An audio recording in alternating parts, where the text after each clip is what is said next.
नमस्कार दर्शक बंधु स्वागत करुच्ची डेली न्यूज लाटेस्ट एपिसोड जो पाइपर आप प्रतिदिन बड़ खबर।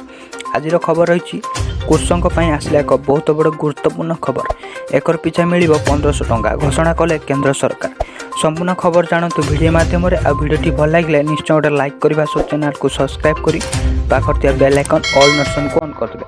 तो चलतु फ्रेंड डेन कर आम वीडियो को आगे नवा। कृषक सरकार कले बड़ घोषणा एणिकी धान चाष को एकर पिछे 1500 टंकार राशि सहायता।